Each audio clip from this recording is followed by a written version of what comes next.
नमस्कार मित्रांनो, मागच्या भागात आपण व्यसनामुळे होणारं नुकसान याविषयी चर्चा केली.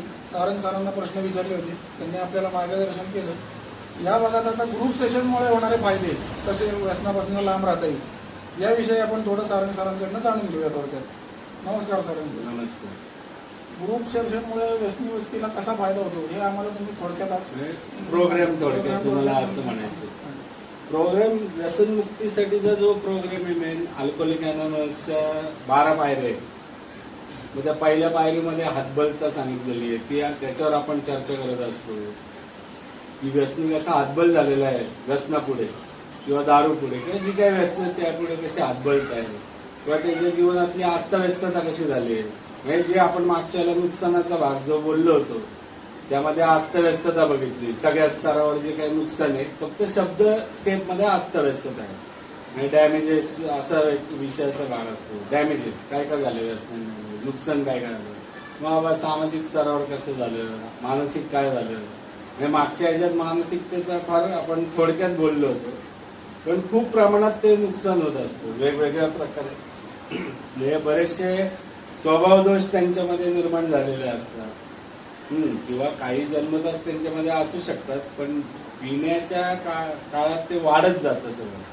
म्हणजे प्रत्येकाने काय पहिल्यांदाच असं लहानपणापासून चोरी केलेली असते अशातला काय भाग नाही, पण तो व्यसनामुळे चोऱ्या करायला लागतो, भांडणं मारामाऱ्या करायला लागतो. त्याचा व्यसनामुळे येणारा जो बिंदासपणा आहे, तो ओव्हर कॉन्फिडन्स जो तयार होतो तो कसा होतो आणि त्यातनं कसं ते घडत असतं याविषयी सांगितलं जातं. किंवा तो व्यसनी माणूस बरेचदा जे काही नुकसान करतो त्याला कुठंतरी असं वाटत असतं की बाबा आपल्या हातनं काहीतरी घडतं, पण त्याला ते थांबता येत नाही आणि ते चालूच असतं काही ना काही. मग जेव्हा दारू इथं व्यसनमुक्ती केंद्रात आल्यावर थांबते, त्याचे विड्रॉल्स गेलं निघून एकदा आणि मग तो ग्रुप सेशन करायला रेडी झाला, काउन्सिलिंगसाठी रेडी झाला की मग या गोष्टींचं सगळी सुरुवात होती. की मग त्याला सांगावं लागतं की तू स्वतःकडे बघ की काय काय केलं आजपर्यंत, त्याचा परिणाम काय होतोय, म्हणजे तुझ्या जीवनावर कसा परिणाम झाला त्याचा, की तुझ्या आर्थिक समस्या कशा झाल्या बघ, तुझ्याकडे आज बँक बॅलन्स नाही किंवा आरोग्य बघ, तुझ्यात उत्साह नाही राहिलेला, तुझ्यात कॉन्फिडन्स नाही राहिलेला, म्हणजे तू 4 चौघात बोलायला घाबरतो. बरेचदा आपण इथे एची मीटिंग घेतो तर त्याला असं जेव्हा म्हणतो की शेअरिंग कर तर तो घाबरत असतो, त्याचे हात कापायला लागतात. आणि त्या हळूहळू होणाऱ्या प्रोसेस असतात. अर्थात नंतर त्याला कॉन्फिडन्स येतो, तो चांगल्या प्रकारे बोलतो, पण हे सगळं त्याला सांगावं लागतं, दाखवून द्यावं लागतं, ती जाणीव करून द्यावी लागते की बघ तुझा कॉन्फिडन्स गेलेला आहे, बघ तू एकटाच बसलेला असतो, कधी कधी तो एकटाच बोलतो किंवा काय. म्हणजे स्किझोफ्रेनिया जे आहे, आता हा सगळा डॉक्टरी शब्द आहे ते सगळे, पण म्हणजे स्किझोफ्रेनियामध्ये काय होतं की बरेचदा तो हात धुणे सतत किंवा एकटंच बडबडणे, एकटंच गाणी म्हणणे, एकटंच हसत बसणे, एकटंच काहीतरी रोडनी सुद्धा एकटंच बडबड करणे, अशा गोष्टी त्या बाबतीत घडत असतात. मग त्यांना असे जे असतात स्किझोफ्रेनिया किंवा ओसीडी असते, ऑब्सेसिव्ह कंपल्सिव्ह डिसऑर्डर ज्याला म्हणतात, त्यामध्ये काय होतं की त्या डोक्यात एक गोष्ट आली की तीच कॅरी करत बसतो तो, किंवा एखादी गोष्ट आवडली की तेच पुन्हा तो करणार, असं सगळं असतं. किंवा संशयाचा आजार झालेला असतो.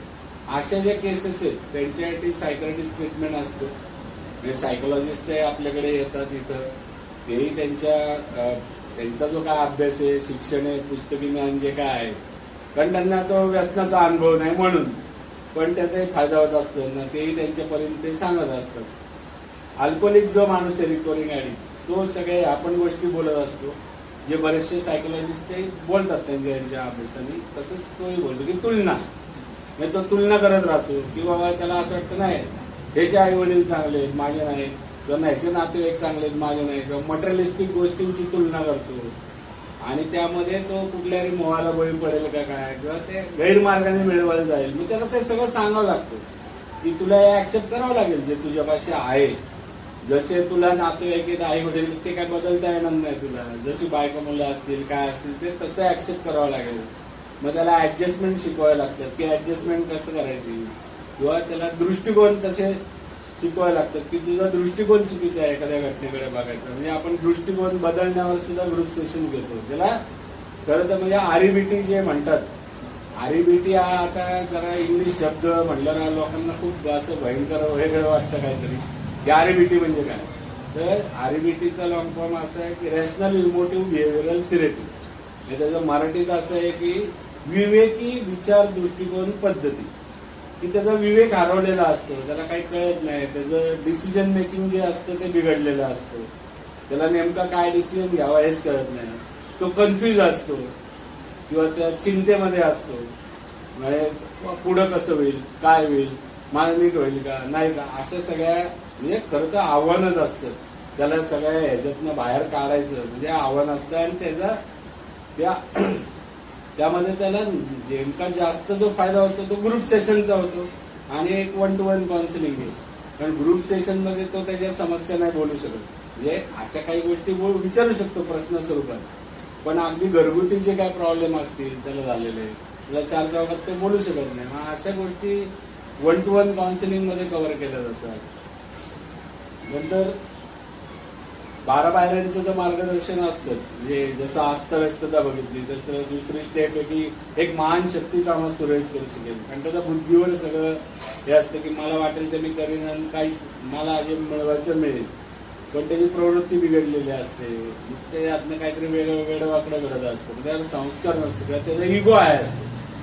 आणि इगो तो डाऊन करायचा म्हणजे कुठल्याही उच्च शक्तीला तू मान बाबा असं त्याला सांगावं लागतं की तुझ्यापेक्षा पण एक सुपर पॉवर जे आहे की परमेश्वर असं जे आहे ते मान म्हणतो आपण दुसऱ्या स्टेपमध्ये. किंवा तिसरी स्टेप जी आहे त्यामध्ये सुद्धा असं म्हटलंय की आम्हाला समजलेल्या उमगलेल्या परमेश्वराच्या हाती आम्ही आमचे इच्छा व जीवन सोपवून देण्याचा निर्णय घेतला. तर ते सोपवून देणं म्हणजे काय, मग ते काय असतं, तर मीटिंग केली पाहिजे, प्रोग्राम फॉलो केला पाहिजे, तुला नियम पाळले पाहिजे, डिसिप्लिन पाळला पाहिजे. तो म्हणतो नाही त्यांनी काय होणार, नाही बाबा त्यांनी तुझं ब्रेनचं घड्याळ नीट होईल. पिण्याच्या काळात तू कधी उठत होता, कधी झोपत होता, कसाही वागत होता, काही करत होता, जेवत नव्हता, त्याचं इथं आल्यावर जेवण सगळं व्यवस्थित व्हायला लागतं. सकाळी त्याला चहा असतो, ब्लॅक टी असतो, ज्याने काय होतं की थोडंसं टॉक्सिन्स बाहेर काढण्याचं काम जे असतं किंवा इलेक्ट्रॉल दिलं जातं. नंतर 2 टाइम बाकी दुधाचा चहा असतो, नाश्ता असतो भरपूर, नंतर दुपारचं जेवण, रात्री त्याचे टायमिंग असतात. त्यामुळे त्याची बॉडी आपोआपच सुधारायला लागते. आणि जशी तब्येत सुधरत जाईल तशी ब्रेनची रिसिव्हिंग पॉवरही वाढते. त्यामुळे त्याला चांगलं फूडही द्यावं लागतं. हा एक उपचाराचा भाग आहे त्यामध्ये. पण सेशनमध्ये आपण जे सांगतो ते फक्त आजचा दिवस असं एक आहे की फक्त आजच्या दिवसात मी माझा दिनक्रम आखीन किंवा माझ्या चुका शोधीन की मी कुठे चुकतो. इन्व्हेंटरी ज्याला आपण म्हणतो, इन्व्हेंटरी अर्थातच ती 10वी स्टेप आहे, पण इन्व्हेंटरी ती घेईन. किंवा प्रार्थना आपली जी आहे ही जी परिस्थिती आम्ही बदलू शकत नाही ती स्वीकारण्यास मनाची प्रसन्नता आम्हाला देते. आणि जी परिस्थिती आम्ही बदलू शकतो ती बदलण्याचे धैर्य आम्हाला लागू. आणि यातलं दोन्हीतलं ज्ञान आम्हाला कळू दे. तर बरेचदा त्याला असं वाटतं जगाने बदलावं, मग त्याला अंगावं लागतं. या प्रार्थनेचा अर्थ असा नाही की जी परिस्थिती म्हणजे तुझ्या अवतीभोवती जी परिस्थिती आली ती तुलाच बदलावी लागेल, तुला स्वतःमध्ये काही बदल करावे लागतील, तुला नीती नियम पाळायला लागतील, काही जे समाजमान्य गोष्टी आहेत त्या कराव्या लागतील. का समाजमान्य नसलेल्या गोष्टी तो करत असतो. म्हणजे अनैतिक संबंधांकडे जाणं, जुगार खेळणं, बरेचदा जुगाराच्या नादी लागलेला असतो. मग त्या जुगारामुळे काय काय नुकसान होतं, कसे कसे लोक खड्ड्यात जातात, कसं वाटोळ होतं घराचं, या सुद्धा प्रकार म्हणजे हे सुद्धा अनुभवातनं त्यांना सांगणारे असतात. किंवा आपल्याकडे जे रिकव्हरिंग ॲडिक्ट म्हणून हे करायला येतात ग्रुप सेशनला, ते हे अनुभव सांगतात, त्याचा त्याला फायदा होत असतो. त्याच्यामधल्या स्वभावदोष त्याला सांगत असतो आपण की तुला राग आहे आणि रागाचे होणारे परिणाम काय बघ आजपर्यंत मागं जाऊन, की रागामुळे काय काय नुकसान झाले, कसं कसं वागलायस तू, कसे कसे तुझे रागाचे पडसाद तुझ्या कुटुंबावर आणि नातेवाईकांवर किंवा समाजावर उमटले, समाजातले संबंध बघ कसे खराब झाले तुझे त्या रागामुळे किंवा वेडवाकडं वागण्यामुळे किंवा फसवणुकीमुळे. ती फसवण्याने बघ तुझी हालत काय आली, ती आज तुला कोणी विचारत नाहीये, यामुळे तुझी मदत तुटते किंवा कुटुंब सुद्धा वैतागलं, तुला नाकारते. मग कुटुंबाबरोबर असणं महत्वाचं आहे. किंवा त्याला वास्तवता जी आहे जगाची ती सांगा. बरंचदा तो वास्तवतेत नसतोच, व्यसनी माणूस, तो त्या धुंदीतच फिरत असतो. की बरेचदा रात्री काही झालेलं असतं राडा, त्याचा लोकांना काय वाटलं असतं, रातगई वादगई ह्याच्यात असतो. तर मग त्याला सांगावं लागतं की लोक कसे विचार करतात तुझ्या वागण्यावर, कसे त्यांना राग येतात, त्यांना कसा तुझा तिरस्कार व्हायला लागतो, नातेसंबंध जपणं का महत्वाचं आहे किंवा आपली फॅमिली का महत्वाची आहे. कारण आपण आजपर्यंत जर जगात बघितलं तर म्हणजे आपण सुद्धा उद्या तिरेक ठिकाणी गेलो आणि आपल्याला आजारी पडल्यावर का वाटलं तर आपल्याला असं कुणी जरी येऊन आपली सेवा जरी करत असली तर तो परका ही भावना सतत मनात असते. म्हणजे घरातल्यांची गरज काय, बरेचदा व्यसनी म्हणून तर जाऊ दे मी गरज सोडतो, जाऊ दे मी असंच करतो तसंच करतो, मी माझं बघीन. मग त्याला सगळी ती वास्तवतेची जाणीव करून द्यायला लागते की अरे बाबा इथनं बाहेर पडलास की चहाला तरी पैसे कमी येणं, तुझे फी तुझं घरानं भरतंय, तू सगळं जॉब घालून बसलायस, बघ आता बाहेर आता तुला इथं खायला प्यायला मिळतंय म्हणून तुला काही वाटत नाही फुकट आहे म्हणून, पण बाहेर पडल्यावर तू स्वतःचा ब्रश, पेस्ट, कोलगेट, राहणं, तुझं जेवण खाण हे सगळं कुटुंब तुझ्याकडे बघतंय. तुला जॉब करावा लागेल, असं कुटुंबाला नाका हे करता येणार नाही. तुझ्या रागावर इगो वाढलेला आहे, तुझा हट्टीपणा तयार झालेला आहे, तुला व्यसनातून बाहेर पडायचं नाही किंवा उपचार घ्यायला तुझी कदाचित तयारी नाही म्हणून तू असं काहीतरी घरच्यांवर चिडचिड करते. ते योग्य नाही. घरचे तुझ्या काळजीने तुला सुधरवायचा प्रयत्न करत आहेत की घरच्यांचा तुझ्यावर काय राग नाहीये, असं त्यांना असं वाटतं तू पहिल्यासारखा हवायस.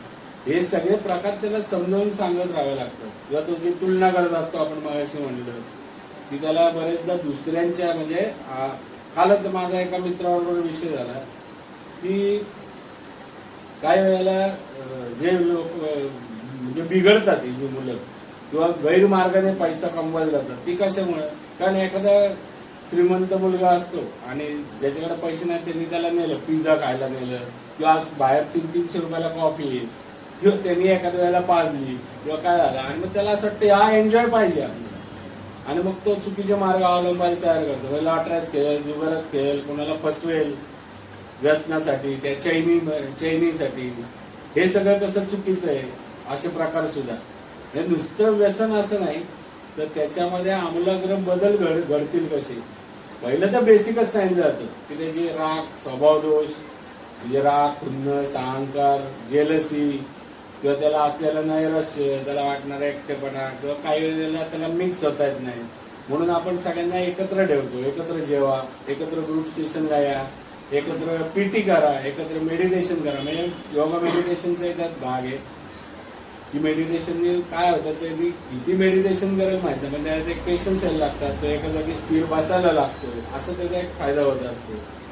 जेव्हा पीटी केल्याने त्याचा एक्सरसाइज होतो, बॉडीला व्यायाम व्हायला लागतो, त्याला अन्नपचन व्हायला लागतो. म्हणजे बॉडी आणि माइंड दोन्ही सुधारलं तर मग ते पुढे त्याला त्याची वाटचाल करता येते. किंवा त्याच्यामध्ये सुद्धा त्यांनी जे काय जबाबदाऱ्या घेणं गरजेचं आहे. मग तुझा रोल काय आहे, तू एक कुणाला तरी मुलगा आहेस, तू कुणाला तरी वडील आहेस, तुला मुलं आहेत किंवा तुझ्या आई वडील आहेत, तुझे भाऊ आहेत, तुझी बहीण आहे, मग तुझा भाऊ म्हणून रोल काय, तुझा मुलगा म्हणून रोल काय, ही जबाबदारी तू घेतोस का, तसं वागतोस का. बरेचदा काही वेळेला वय ज्यांचं जास्त असतं ते म्हणतात मी मोठा आहे वयाने, पण मोठा म्हणजे नुसतंच तू वयाने वाढलं सारे असं तर समजावून सांगावं लागतं की वय वाढलं आणि तू मोठा झाला असं नाही. मोठेपणाचं घरामध्ये प्रमुख माणूस कुणाला मानतात की जो घरातलं सगळं जबाबदाऱ्या घेत असतो, त्यातल्या तू जबाबदाऱ्या घेत नाहीयेस आणि नुसतंच वय वाढले म्हणून तुम्ही मोठ्याने माझं ऐकलं पाहिजे म्हणतोस, ते चुकीचं आहे. मग त्याला ते कळायला लागतं अरे हा आपलं जबाबदारी काहीच नाही घेते, नुसतंच वय वाढलंय आपलं आणि मी मोठा आहे म्हणतो. म्हणजे या सगळ्या प्रकारे त्याला जाणीव करून द्यायला लागतात की तू कुठं चुकतोयस आणि तुला कसं बरोबर झालं पाहिजे. मग तुला आलेल्या संधी कोणत्या होत्या चांगल्या, म्हणजे चांगल्या संध्या कुठल्या गमावल्या की काही वेळेला लोक तुझ्याशी चांगलं बोलायला आले, तू तिसऱ्यासारखं बोललास, जिथे नाते संबंध चांगले झाले असते त्या संध्या तू गमावल्यास त्या वेळेला तुझ्या सगळ्या स्वभाव दोषांमुळे. किंवा तुला चांगले जॉब होते किंवा जॉब होता तो घालवलास किंवा नंतरही काही जॉब मिळाले असते किंवा देणारे होते ते तू घालवलेस, त्या चांगल्या संध्या घालवल्यास. म्हणजे त्याला वेगवेगळ्या प्रकारे कसं तुझं नुकसान झालंय हे जसं कळत जातं तसं त्याला ती जाणीव होते, भीती वाटायला लागते अरे हो आपण नशेमध्ये, कारण नशेमध्ये तो तेवढा हे नसतोच कॉन्शियस आणि त्याला असं कोणी सांगितलेलं समजे आणि बाहेर कोण असं सांगणारही नसतं इतक्या डिटेल्स मध्ये की आजार आहे किंवा ह्याच्यावर असं असं वागलं पाहिजे किंवा तो ऐकण्याच्या मनस्थितीत नसतो पिण्याच्या काळात अर्थात नाही, तसं लोकांचा सांगण्याचा फायदा होत नाही. तर त्याला या सगळ्या जाणीवा करून द्याव्या लागतात या ग्रुप सेशनच्या माध्यमातून की तुझं कम्युनिकेशन बिघडलंय, तुझी वागणं बोलणे स्टाईल बघ, तुझं रफ लँग्वेज आहे, त्याचा परिणाम कसा होतोय. मग तो हळूहळू असं प्रत्येक विषयातनं स्वतःकडे बघत असतो की अरे हा माझं हे बिघडतंय का, मला ते बिघडतंय का. मग बघ, मग त्याला चार चौकात बोलायला लागला जेव्हा कळतं की हा हळूहळू आता माझा कॉन्फिडन्स वाढतोय. जे मागाशी आपण बोललो होतो की शेअरिंग करताना तो घाबरत असतो, मग ते हळूहळू कॉन्फिडन्स लेवल वाढत जाते. ते शेअरिंग करायला का लावतो आपण की चार चौकात बोलता आल्याने कॉन्फिडन्स वाढतो. म्हणजे आपण त्या कॉन्फिडन्सवर काम करत असतो आणि त्याला जे असं वाटत असतं अरे मी एवढं आता वाटवं केलंय, आता माझं काय होईल. तर मग जे रिकव्हरिंग ऍडिक्ट आहेत ते जेव्हा व्यसन सोडलेली माणसं आणि त्यांची प्रगती झालेली ते जेव्हा त्यांच्या समोर शेअरिंग करतात येऊन आपल्या इथं की बघ बाबा मी एकेकाळचा असा व्यसनी होतो आणि मी आता अल्कोहोलिक अनोनिमसची मीटिंग करतो आणि तो इथं मेसेज द्यायला येतो बरेचदा किंवा आपल्या इथनच गेलेला असतो सुधरून तो येतो आणि सांगत असतो की माझी नंतर अशी प्रगती झाली. आज मी कामाला लागलो, पहिले माझ्यावर विश्वास ठेवत नव्हते, आता माझ्यावर विश्वास ठेवायला लागले कारण मी वागायला लागलो असं. मग बाबा मी घरातल्यांना सांगतो कुठे गेलं तर. या सगळ्या शेअरिंगचा जो त्यांना एक फायदा होतो की त्यांना कळतं की वागलं कसं पाहिजे आणि काय चुकीचं वागत होतो याची त्यातनं जाणीव करून द्यायचा एक प्रयत्न असतो. आणि जो मनापासून त्याकडे लक्ष देतो. बरेचदा काय होतं की सायक्रेटिस्ट प्रॉब्लेम झाला असले तर अशा पेशंटला मात्र किंवा अशा व्यसनी माणसाला सुधारायला खूप मोठा कालावधी लागतो. म्हणजे त्याची रिसिव्हिंग पॉवर संपलेली असते, मूड स्विंग भयानक मोठ्या प्रमाणावर होत असतात, तो अस्वस्थ असतो, नैराश्य असतं, त्याला काही कॉन्फिडन्स पूर्ण गेलेला असतो किंवा हे जे म्हणले डिमेन्शिया म्हणजे ते विसर पडणं, त्याला काही आठवत नाही की त्याला तो म्हणजे घडलेल्या गोष्टींची आठवण नसते किंवा पिण्यात घडलेलं ब्लॅकआउट वेगळं पण नॉर्मल सुद्धा त्याला पटकन काय आठवत नाही. बरेचदा ते व्यसनामुळे तात्कालिक आलेल्याही गोष्टी असतात नंतर त्या कव्हर होतात, पण तसं जर झालं नाही तर मग सायक्रेटिस्टलाही दाखवायला लागतं त्याला.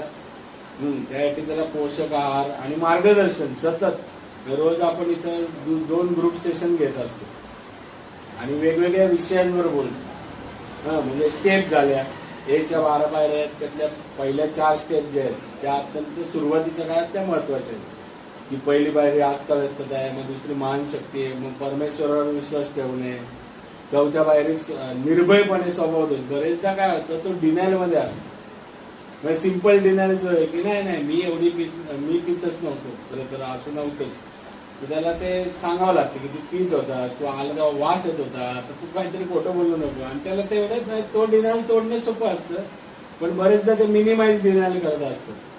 मिनिमाइज डिनायल म्हणजे 4 क्वार्टर पित असतील किंवा मोठ्या प्रमाणावर व्यसन करत असतील तर त्यांना असं वाटतं अरे नको बाबा यांना काय वाटेल. मग ते म्हणतात नाही मी 90s प्यायचो किंवा मी एवढं काही करत नव्हतो. मग फॅमिलीचे लोक सांगतात की बाबा राडे करायचा, 4 बाटले प्यायचा. मग त्याला ते सांगावं लागतं हे बघा आम्ही हिस्ट्री घेतलेली, तू खोटं बोलू नको. म्हणजे वेगवेगळ्या प्रकारे तो डिनायल करत असतो, ते डिनायल तोडायला लागतं. कधी कधी तो धमक्याच द्यायला लागतो, मग मी असंच करीन तसंच करीन घरातल्यांना किंवा फोन आले तर नाही मग मला काय. कारण तो लवकर रेडी होत नसतो उपचार घ्यायला. त्यामुळे याला थोडासा मोठा कालावधी जावा लागतो किंवा वारंवार जी आहे त्याला समजावून सांगण्याची ती चालूच ठेवायला लागते प्रक्रिया. ती आपण राबवत असतो इथं ग्रुपच्या माध्यमातून. मग त्याला कम्युनिकेशन शिकवणं, नातेसंबंध कसे हँडल करायचे किंवा वास्तविकता जी जगाची आहे की जग कमजोराला या जगात स्थान नाही असं जे म्हणतात आणि आपल्याला वास्तव ते दिसतं की ते त्याला सांगावं लागतं बघ तू एक काळी तुझा जॉब होता, व्यवसाय होता, तुझं चांगलं वागणं बोलणं होतं किंवा 4 लोक तुझ्या जवळ येत होती, तुला मान देत होती, तुला भेटत होती, तुला काहीतरी घेऊन येत होती किंवा तुझ्याला एखादी मदत मागायला येत होती. म्हणजे समाजाशी आणि कुटुंबाशी तू चांगल्या प्रकारे जोडला होतास. आता काय झालंय मला म्हणणं नाही ना बघा ना पैसे असताना सगळे आले ना आता कोण नाही. म्हणजे तूच सांगतेस की नाही जगाची वास्तवता आहे. मग आता तुला काय बरं केलं पाहिजे, तुला परत तुझं स्थान तयार केलं पाहिजे, तर तुला नीट वागलं पाहिजे, तुला पैसे कमवले पाहिजे, तुला मीटिंग केलं पाहिजे. फर्स्ट प्रायोरिटी सोबरिटी, आणि सोबर असेल तर पुढचं सगळं होईल. म्हणजे तो जर व्यसनमुक्त राहिलास तू तर तुला जॉब करता येईल, समाजात वावरता येईल, नीट बोलता येईल, कुटुंबाची काळजी घेता येईल, त्यांना काय हवंय नकोय बघता येईल, त्यांच्याशी भावनिक तू जोडला जाशील आणि तेव्हा ते सगळं परत येईल तुझं, तेव्हा तुला सगळं मिळेल. आणि म्हणजे त्याला आपण थोडक्यात एक जाणीव करून देत असतो की काय केल्यावर तू नीट होशील, काय काय तुला करावं लागेल, काय काय झाल्यामुळे तुझी ही अवस्था झाली. हा, कारण ती अवस्था कुठल्याही व्यसनी माणसाला नकोच असते. म्हणजे कुणाला पैसा नकोय असं कोण आहे का, किंवा कुणाला नातेवाईक नकोच आहे असं कोण नाही. प्रत्येकाला केअर करणारा आवडत असतो, प्रत्येकाला आपलं कोणतरी असावं असं वाटत असतं, लाईफ पार्टनर असावं असं वाटत असतं, किंवा आपले काळजी घेणारं कोणतरी असावं असं वाटत असतं. त्यामुळे त्याला ते कळायला लागतं की हा आपण चुकतोय काय, ते घोटाळा होतोय. किंवा आपल्या इथे एक अशी 2 झाड आहेत की व्यसन केलेलं आहे, ती एक झाड आहे जे कोमजलेलं आहे फार, आणि व्यसन सोडल्यावरच एकदम हिरवगार असं फुललेलं झाड आहे. तिथे बोर्ड लावलेले आहेत, आपण फक्त आजचा दिवस रोज वाचून घेतो, त्यांच्याकडनं 12 पायऱ्या वाचायला लावतो. डेली रिफ्लेक्शन म्हणून आहे, रोजचे प्रतिबिंब, त्यात थॉट असतात, चांगले स्लोगन असतात, ती वाचतो आपण. जेव्हा विचार करून वाग, एकदम तू आलं मनात आणि केलं असं काही वागू नकोस असं त्याला सांगावं लागतं. वेगवेगळ्या म्हणजे ते सांगण्याच्या पद्धती असतात. एक ते ग्रुप सेशन, कारण ग्रुप सेशन 1-1 तासाचं असतं. ते अख्खं 1 तासात काय बोललं जातं हे नाही सांगू शकत, पण त्याचा परिणाम काय व्हायला पाहिजे हे सांगू शकतो. की तो परिणाम अशा पद्धतीची ग्रुप सेशन असतात की त्याचा परिणाम हा व्हावा, की त्याला ती समज यावी की आपण कुठं चुकतोय, काय केलं पाहिजे, कसं वागलं पाहिजे, म्हणजे आपलं जीवन चांगलं होईल. अशा प्रकारे तो सगळा प्रोग्रामचा भाग असतो. आणि मेन त्याच्यामध्ये असतं ते म्हणजे योगा एक त्यांना डिसिप्लिन असावा, थोडंसं शरीराला व्यायाम व्हावा म्हणून. पण त्यांनी काय ते वैचारिक बदल होत नाही, पण शरीराला ठीक असतं. पण मेन वैचारिक बदलांसाठी जे असतं ते ग्रुप सेशन आणि 1 to 1 त्यांच्याशी बोलणे, किंवा त्याचे प्रॉब्लेम काय आणि त्याला ते का नाही हँडल होते. म्हणजे व्यसन सुटले तरी त्याला असं वाटतं थांबलेलं व्यसन असून सुद्धा की त्या प्रॉब्लेमकडे करू कसं. मग त्याला बरेचदा त्यांच्यामध्ये सहनशक्तीची कमतरता असते. की ती सहन तुला हे करायलाच लागेल, तुला हे एफर्ट्स घ्यायलाच लागेल. मग त्याला हे सांगावं लागतं, बघ व्यायाम केल्याशिवाय बॉडी बनते का, बिना व्यायामाची कशी बॉडी बनेल. तर हे जे आहे प्रोसेस, हा जो तुला खालनं वरती उठताना जो मानसिक थोडासा ताणतणाव जो येते तो एक मानसिक व्यायाम आहे. म्हणजे जसं फिजिकल व्यायाम करताना बॉडी पेन होतो आणि मग हळूहळू तो पेन व्हायचा बंद होतो आणि बॉडी बनत जाते जसं तो व्यायाम करत जाईल. तसंच हा प्रोग्राम तो जसं घेत जाईल, ऐकत जाईल, स्वतःचं आत्मपरीक्षण करेल, स्वतःचे विचार बदलवायला स्वतःला तयार करेल. ते विचार बदलवताना काय होतं, जुने विचार आडवे येत असतात आणि नवीन विचार त्याच्यावर ठोकवायचे असतात. अशा वेळेला ताणतणाव येतो, त्याला असं वाटतं अरे बापरे सुधारण्यासाठी एवढा ताणतणाव. पण त्याला मग हे सांगावं लागतं किंवा सुधारण्यासाठी हा ताणतणाव जर घेतला नाहीस तर पुन्हा जाऊन कोसळशील तू, परत ती चालत होईल. असं समजल्यावर त्याला कुठेतरी ती भीती पण बसते की आपली ही अवस्था होईल, आपण काहीतरी चेंज केलं पाहिजे, आपण ही ताकद लावली पाहिजे, आपण यांची मदत घेऊन इथून उभं राहिलं पाहिजे. असा तो वैचारिक बदलांचा भाग हळूहळू प्रोसेसनी टप्प्याटप्प्याने सुरू असतो. म्हणजे काही जणांना तो कळायला उशीर लागतो. जसं आपण शाळेमध्ये बघतो, काही पोरं नापास होतात, काही पोरं खूप चांगल्या मार्कांनी पास होतात, तर काही लोक काठावर पास होतात. तसं ती प्रत्येकाची ब्रेनची जी रिसिव्हिंग पॉवर आहे, तो कसा घेतोय प्रोग्राम, कसा ऐकतोय, किती मनापासून त्याला झोपून देतोय, आणि तो झोपून द्यावा यासाठी आपण त्याला बोलत असतो की तुला हे करायला लागेल बाबा. आणि काय असतं, बरेच जण एकत्र आल्यामुळे काय होतं, एकाच्यामुळे दुसरा, दुसऱ्यामुळे तिसरा, अशी ती एक मदत होत असते. किंवा त्याला आहे ना असं असतं, काही जणांना हा प्रॉब्लेम असतो की नाही माझं ह्याशी पटत नाही, त्याशी पटत नाही, मला हे नाही जमणार. मग आपण एकत्र जे सगळे एकत्र आणण्याचा जो प्रयत्न असतो सगळ्या व्यसनींना की एकत्र जेवायला बसा, व्यसनमुक्ती केंद्रात एकत्र ग्रुप करा, त्यांनी काय होतं, त्याचा संपर्क इच्छा असून नसून सगळ्यांशी येतो. मग त्यातनंही तो ऍडजस्टमेंट शिकतो की बाबा याशी असं डील कर, त्याशी तसं डील कर. काय वेळेला त्याच्या कंप्लेंट्स असतात की नाही नाही हा बघा असं म्हणतो तसं म्हणतो, मग त्याला सांगावं लागतं बाबा असं नाही असं. मग त्याला विचारावं लागतं दुसऱ्याला, तो काय म्हणला, हा काय म्हणला. अरे मग छोट्या छोट्या गोष्टी मी का बरं मानणार, हेच घरात केलेलं आहे आपण, छोट्या छोट्या गोष्टीत कटकट केलेली आहे. किंवा भातात मीठ नाही म्हणून सुद्धा भांडणं केले बायकोशी. तेच जर तू करत राहिलास तर कसं होईल? तर ते शिकायला मिळतं बरेचदा त्याला. म्हणजे असे विविध थेरपीज जे असतात. म्युझिक थेरपी एक आपल्याकडे आपण घेतो. राहुल सर म्हणून आहेत, राहुल बोंबे सर, ते घेतात. म्युझिक थेरपीमुळे काय होतं, आपण त्यांना म्हणतो गाणं म्हण. मग त्याचा एक कॉन्फिडन्स येतो किंवा त्याच्या आतमध्ये असते ती कला, त्याला आवड असते. जे एक आपण छंद म्हणतो ना, किंवा बोरिंग वेळ कशी हँडल करायची. ती बोरिंग वेळेसाठी काय बाबा एखादा छंद जोपासून घे. मग आपल्या इथे कॅरम आहे. बरेचदा पूर्वी जर तुम्ही बघितलं असेल तर घरामध्ये छोटासा कॅरम असायचा, फॅमिलीतली लोक एकत्र खेळायची, किंवा सापशिडी असायची, चेस असायचं, ते आपण इथं आणलेलं आहे. लुडो आहे, ती रिकाम्या टाइमपास करायची, मन डायव्हर्ट होईल किंवा एक जरा वेगळेपणा वाटेल, एन्जॉय होईल. छोट्या छोट्या गोष्टीतनं आनंद घ्यायला शिकवतो. मग टीव्ही असतो, मग शनिवारी आपण त्यांना पिक्चर दाखवतो. ती पिक्चर म्हणजे मजा ही एखाद दिवसच असते. एरवी 8 दिवस 6 दिवस काम, 7व्या दिवशी आराम म्हणून रविवारची सुट्टी दिलेली असते. किंवा ते त्यांच्या व्यसनी माणसाच्या घरात जर तो राहत असेल तर जर बेड सगळा घाणेरडा असतो, त्याचे सगळेच कपडे घाण असतात, मग त्यांना ते त्यांचे कपडे धुवत असतात स्वतः. किंवा त्यांचा बेड लावणं, रोज बेड लावावा आपापला. मग त्या सवयी लागत जातात. म्हणजे सुधारणा, स्वभाव दोष खूप प्रकारचे आहेत. म्हणजे ते इथं आता सांगणं सुद्धा शक्य नाही. म्हणजे एक जण तर मला म्हणत होते की 350, म्हणजे एवढे कुठनं काढले तुम्ही?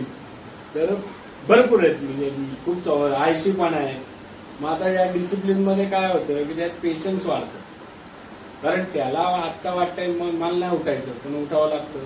तो म्हणाल मी कधीही जेवीन, तर नाही त्या विशिष्ट टायमात. त्यामुळे काय होतं की मनाविरुद्ध गोष्टी काही घडत असतात. ती येईल मनात तसं वागल्यानेच ते सगळं वाटोळं झालेलं असतं. मग त्या मनात काही येतं ना, व्यसन करायचं आलं की तो व्यसन करतो, वाईट वागायचं झालं की वाईट वागतो, भांडणं करायची आले भांडणं. त्या सगळ्याला या डिसिप्लिनची मदत होत असते काही प्रमाणात, आळा बसत असतो. म्हणून डिसिप्लिनचाही त्यांना फायदा होतो. किंवा सगळ्या प्रकारच्या भाज्या, आता काही काही जण सांगतात फॅमिलीतले लोक की ही भाजी खात नाही, ही भाजी केली की फेकून देतो, ती ताट फेकून देतो, म्हणतो हे नाही चालणार मला. मग आपण इथे सगळ्या प्रकारच्या पालेभाज्या असतील, इतर भाज्या असतील, बीट असेल, कारलं असेल, हे कारलं त्याला सांगावं लागतं अरे कारलं खा बाबा, तुझं लिव्हर गेलंय, लिव्हरला कारलं चांगलं असतं. मग तो म्हणतो बरोबर खातो. त्याला ती लिव्हर सुधारायची पण काळजी लागलेली असते एका बाजूला. त्यामुळे असं करत करत त्या भाज्या खायला लागतो तो. म्हणजे जे तुच्छपणाने वागणं असतं, ते मला हे नाही चालणार, ते नाही चालणार, किंवा मोठेपणा करणं असतं. किंवा काही जणांचं असं असतं की नाही मी असं आहे, मी तसं आहे. मग त्याला ते सांगावं लागतं बघ, हा जो व्यसनाधीनता हा जो भाग आहे, याचा कुठल्याही यातनं बाहेर पडायचं असेल तर तुझा टॅलेंट, तुझ्या प्रोफेशन मधलं नॉलेज इथं कामाला नाही. ते हेच नॉलेज घेतलं पाहिजे. तुझं डोकं बाहेर ठेव आणि इथं काय सांगतात ते ऐक. त्याचा एक इगो असतो, किंवा मी अमुक घरातला आहे, मी तमुक घरातला आहे. मग त्याला ते सांगावं लागतं बरोबर आहे, तू आहेस ग्रेट, पण तू व्यसनात अडकलेला आहेस. म्हणजे आपल्याकडे अनेकदा आपल्याकडे किंवा अनेक ठिकाणी असं आहे की काही जण म्हणतात मी वकील आहे, मला काय शिकवणार आहे कोण? पण वकिलाला हे नाही कळत की दारू कशी सोडायची. तो दारूच्या नशेत वाद गेलेला असतो आणि असं होतं की त्याच्या सगळ्या त्या केसेस तो जे हातात घेतलेल्या असतात त्यावर परिणाम होतो. किंवा अनेक डॉक्टरांना सुद्धा फिजिशियनने माहीत नाही की हा काय प्रकार आहे. असे प्रकार आम्ही बघितलेले. तर हॅल्युसिनेशन म्हणजे त्याला भास होणं, हे होणं. काय असतं की जेवण नसतं गेलेलं, खाल्लेलं नसतं, काय नसतं, मग त्याला ते सलाईन देणं, इलेक्ट्रॉल देणं, किंवा डॉक्टरनी दिलेलं मेडिसिन देणं, या सगळ्या गोष्टी त्याला त्या सुरुवातीच्या काळात करायला लागतात. आणि नंतर मग तो जो प्रोग्राम आहे हा सगळा चालायला लागतो आणि मग त्याकडे बघायला लागतो की बाबा नेमका त्याला प्रॉब्लेम काय. पण तो जर ऐकत गेला सगळं तर त्याला याचा नक्कीच फायदा होत असतो या सगळ्या प्रोग्रामचा. किंवा का आपण म्हणतो ना की त्याला तो कसा आहे हे बघण्यासाठी की समाजात तुमची काय ओळख आहे, समाज तुम्हाला काय ओळखतो, तू तुला ओळखतोस का नक्की, तू स्वतःला ओळखतोस, तू जसा आहेस तसा समाज ओळखतो का तुला, तशी तुझी कुटुंबात ओळख आहे का. लोक तुला वेगळं समजतात आणि तू स्वतः वेगळा आहेस. म्हणजे ओपन माइंड आहे का तुझं? मग त्याला किंवा तो ओपनली बोलायला घाबरत असतो. ओपनली तो पटकन बोलत नाही, इमेज बनवायचा प्रयत्न करतो. हे सगळं सांगावं लागतं. किंवा तो डिपेंड झालेला असतो म्हणजे समाजावर, घरातल्यांवर, सगळ्याच दृष्टीने, शारीरिक दृष्ट्या, मानसिक दृष्ट्या, आर्थिक दृष्ट्या. तर ती डिपेंडन्सी कशी कमी करता येईल. म्हणजे तो जेव्हा उठून काहीतरी करायला लागतो आणि मग त्याच्या हातात म्हणजे त्याचं आरोग्य सुधारतं, त्याची मानसिकता सुधरेल आणि आर्थिक स्थिती सुधारली, तो त्या जीवावर जगायला लागला की ऑटोमॅटिकच इंडिपेंडेंट झाला ना. तो त्याच्या दुसऱ्यांवर डिपेंड असं नाही. कारण बरेचदा काय होतं की डिपेंड जर तो असेल आणि जर ज्याच्यावर डिपेंड आहे त्यालाच काहीतरी झालं की लगेच कोसळतो. मग त्याला असं वाटतं अरे आता संपलं की माझं. आणि मग ते ताणतणाव, नैराश्य, दुःख या सगळ्या भावनांमधनं पुन्हा तो व्यसनाकडे वळू शकतो. आणि त्याला हे आधीच सांगावं लागतं की बाबा तू इंडिपेंडंट हो लवकरात लवकर. कारण हा प्रोग्राम काय आहे की इंडिपेंडंट करण्याचा. आणि व्यसनमुक्त होऊन जेव्हा तो काम धंदा करायला लागेल, त्याच्या शरीराकडे लक्ष देईल, नातेसंबंधांकडे लक्ष देईल, काय त्याच्या एक समाजात त्याचं स्थान तयार करेल. किंवा एक मदत तुटली तर दुसरी असते असं जेव्हा त्याला भासमान होतं त्या सगळ्या इंडिपेंडंट होत नाही, तो त्यावेळेला कोसळत नाही. तो म्हणतो ठीक आहे बाबा, आता सगळ्यांनाच यातनं जावं लागतं की प्रत्येकच जण मृत्यूला सामोरे जाणार आहे. म्हणजे असंच चालत आलेलं आहे ना की कोणीतरी दोन जण लग्न करतात, त्यांना मुलगा होतो, ती मुलं मोठी होतात, त्यांची लग्न होतात, पण तिकडे आई वडील म्हातारे होतात आणि त्यांना कधीतरी मृत्यू येतो आणि त्याला ते बघावंच लागतं की आता हे नातेवाईक आपले गेले आणि त्यांना त्यांच्या व्यतिरिक्त याला जीवन जावं लागेल. यासाठी तेव्हा मानसिक दृष्ट्या भक्कम असावं लागतं. म्हणजे नुसतं नॉलेजचा फायदा होत नाही. कारण नॉलेज दिलं आणि तो जर खूप ते नॉलेज आहे पण मानसिक दृष्ट्या स्ट्रॉंग नसेल, म्हणून आपण त्याला प्राणायाम कर असं म्हणतो, मेडिटेशन कर असं म्हणतो. म्हणजे जगाची जी वास्तवता आहे, ज्याचं त्याला भान हरवलेलं असतं, त्या वास्तवतेची पूर्ण जाणीव करून देण्याचा प्रयत्न करा. की जगात जो आलाय त्याला त्याची जी काय परिस्थिती असेल, अर्थात तो 1-to-1 काउन्सिलिंग मध्ये थोडंसं वेगळं येतं. आणि प्रत्येकाचे आता कुणाचे तरी बिझनेस आहेत, त्यांच्याकडे पैसा आहे, काहींकडे नाही, काहींना स्वतः नोकऱ्या करायला लागतील, किंवा काहींकडे हुनर सुद्धा नाही. मग त्याला सांगावं लागतं की तू एखादा कोर्स कर, तुला कशाला आवड आहे बघ बरं, मग त्याच्या आवडीनिवडी काय आहेत त्या लिहून काढ बरं, की तुझ्या आवडत्या गोष्टी कोणत्या, तुझ्या न आवडत्या गोष्टी कोणत्या आहेत, मग कुठल्या गोष्टींचा तुला त्रास होतोय किंवा कुठल्या गोष्टींकडे कल आहे तुझा हे समजतं. मग त्याला सांगावं लागतं ठीक आहे हे करून बघ, ते करून बघ. अशा विविध प्रकार ते असतात. किंवा बरेचदा आपण त्यांना काय करतो, कोणाला तरी वाढदिवस आहे काय, किंवा एखाद्या म्युझिक थेरपीत नाचा म्हणतो आपण. कारण बरेचदा रिलॅप्स कुठं होतात, म्हणजे पुन्हा व्यसन कधी झालं होतं की गणपती विसर्जन आहे, दही अंडी आहे आणि तो बाकी तर छान होतो, पण दही अंडी आली म्हणजे बरेचदा जेव्हा रिलॅक्स होतात आणि आम्ही विचारतो का बरं प्यायला तू. अहो सर काय सांगू, दही अंडीला गेलो आणि ते सगळं बघितला माहोल आणि मला नाचायचं होतं म्हणून प्यायलो. म्हणजे त्याला असं वाटत असतं की नाचताना मला पिण्याचीच गरज आहे, किंवा व्यसन केल्याशिवाय नाचताच येणार नाही. म्हणून आपण त्यांना डान्स बिन्स करायला लावतो, एखादं छान गाणी लावतो आणि नाचा म्हणतोय, असं एखाद्या वारी करतो, जेणेकरून त्यांना एक जाणीव होते की अरे न व्यसन करता सुद्धा आपल्याला आनंद घेता येऊ शकतो. अशा वेगवेगळ्या थेरपीच्या माध्यमातून त्यांच्यामध्ये सुधारणा घडवून आणायचा, व्यसनमुक्त ते कसे राहतील आणि काय काय त्यातले अडथळे, म्हणजे व्यसनमुक्त राहण्यासाठी त्यांना काय काय जे अडथळे वाटत असतात, चॅलेंजेस वाटत असतात, त्या कसे सहजतेने तुला पार करता येतील किंवा कुठं तुला थोडेसे एफर्ट्स घ्यावे लागतील, ते सगळं जे मार्गदर्शन असतं ते ग्रुप सेशन आणि 1-to-1 काउन्सिलिंगच्या माध्यमातून केलं जातं. हा खूप त्याचा मोठा विषय आहे, पण जेवढा मला जास्तीत जास्त मी सांगता आला तेवढं सांगितलं. कारण काय होतं की 1-1 तासाचं प्रत्येक सेशन असं सांगत बसलं तर मग 30 तासाचे व्हिडिओ होईल आणि तसं काय करता येणं शक्य नाही. त्यामुळे आपण आणखीन काय तुमचा प्रश्न आहे काय तो, किंवा आणखीन तुम्हाला काय प्रश्न आहेत का बोला असेल.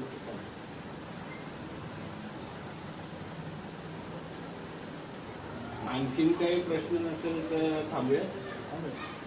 तर आजच्या भागात आपल्याला व्यसनमुक्ती केंद्रामध्ये जे शिकवलं जातं ग्रुप सेशनचा जसा फायदा होतो त्याबाबत आपल्याला सारंग सरांनी जी माहिती दिलेली आहे ती आपल्याला नक्कीच उपयुक्त ठरणार आहे. तर त्या इथं त्यांनी आपल्याला जी माहिती दिली त्याबद्दल त्यांचे मनापासून आभार मानतो मी.